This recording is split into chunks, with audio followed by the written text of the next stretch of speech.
Whatever the merits of individual authors whom we might name, isn't science itself a worthy subject for the best writers, more than capable of inspiring great literature? And whatever the qualities that make science so, those same qualities that make for great poetry and Nobel-winning novels, don't we have here a good approach to the meaning of soul? Spiritual is another word that could be used to describe Sagan-esque literary science. It is widely thought that physicists are more likely to self-identify as religious than biologists. There's even statistical evidence of this from the fellows of both the Royal Society of London and the US National Academy of Sciences.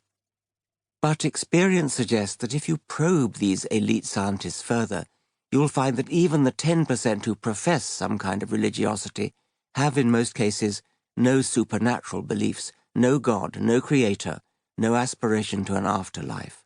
What they do have, and they'll say so if pressed, is a spiritual awareness. They may be fond of the hackneyed phrase awe and wonder, and who can blame them? They may quote, as I do in these pages, the Indian astrophysicist Subramanian Chandrasekhar shuddering before the beautiful, or the American physicist John Archibald Wheeler.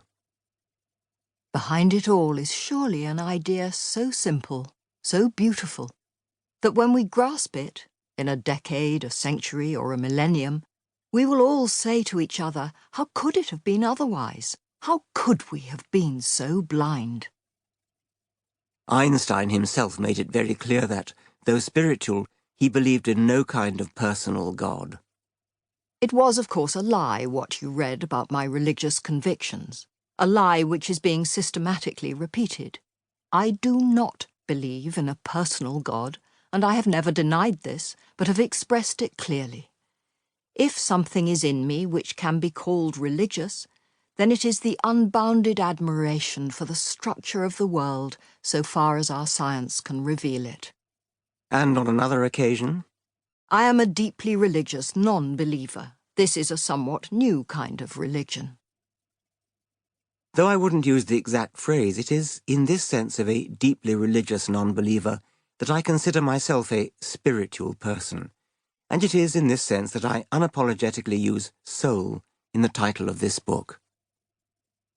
Science is both wonderful and necessary.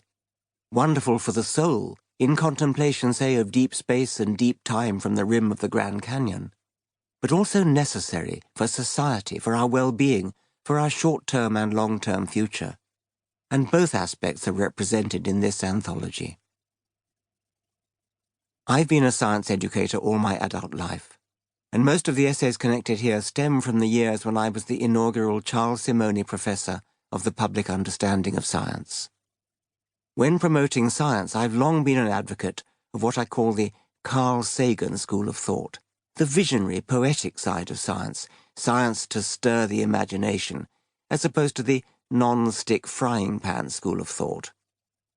By the latter, I mean the tendency to justify the expense of, for example, space exploration by reference to spin-offs such as the non-stick frying pan, a tendency I've compared to an attempt to justify music as good exercise for the violinist's right arm. It's cheap and demeaning, and I suppose my satirical description could be accused of exaggerating the cheapness. But I still use it to express my preference for the romance of science. To justify space exploration, I would rather invoke what Arthur C. Clarke extolled and John Wyndham named as the outward urge, the modern version of the urge that drove Magellan, Columbus, and Vasco da Gama to exploring the unknown. But yes, non-stick frying pan is unfairly demeaning to the school of thought that it labels in my shorthand, and it is to the serious practical value of science in our society that I now turn, for that is what many of the essays in this book are about. Science really matters for life, and by science I mean not just scientific facts, but the scientific way of thinking. I write this in November 2016, bleak month in a bleak year, when the phrase "barbarians at the gate" tempts without irony. Within the gates, rather, for the calamities that have struck the two most populous nations in the English-speaking world in 2016 are self-inflicted, wounds dealt not by an earthquake or a military coup d'etat, but by the democratic process itself. More than ever, reason needs to take center stage. Far be it from me to devalue emotion. I love music, literature, poetry, and the warmth, both mental and physical, of human affection. But emotion should know its place. Political decisions, decisions of state, policies for the future, should flow from clear thinking, rational considerations of all the options, the evidence bearing upon them, and their likely consequences. Gut feelings, even when they don't arise from the stirred, dark waters of xenophobia, misogyny, or other blind prejudice, should stay out of the voting booth.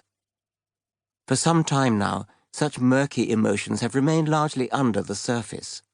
But in 2016, political campaigns on both sides of the Atlantic brought them into the open, made them, if not respectable, at least freely expressed. Demagogues led by example and proclaimed open season for prejudices which had for half a century been shamed into hole-in-corner secrecy. Whatever may be the innermost feelings of individual scientists, science itself works by rigorous adherence to objective values. There is objective truth out there, and it is our business to find it. Science has in place disciplined precautions against personal bias, confirmation bias, prejudgment of issues before the facts are in. Experiments are repeated, double-blind trials exclude the pardonable desires of scientists to be proved right, and the more laudable bending over backwards to maximize our opportunity to be proved wrong. An experiment done in New York can be replicated by a lab in New Delhi, and we expect the conclusion to be the same, regardless of geography or the cultural or historic biases of the scientists. Would that other academic disciplines such as theology could say the same. Philosophers happily speak of continental philosophy as opposed to analytical philosophy. Philosophy departments in American or British universities might seek a new appointment to cover the continental tradition. Can you imagine a science department advertising for a new professor to cover continental chemistry or the Eastern tradition in biology? The very idea is a bad joke. That says something about the values of science and is not kind to those of philosophy.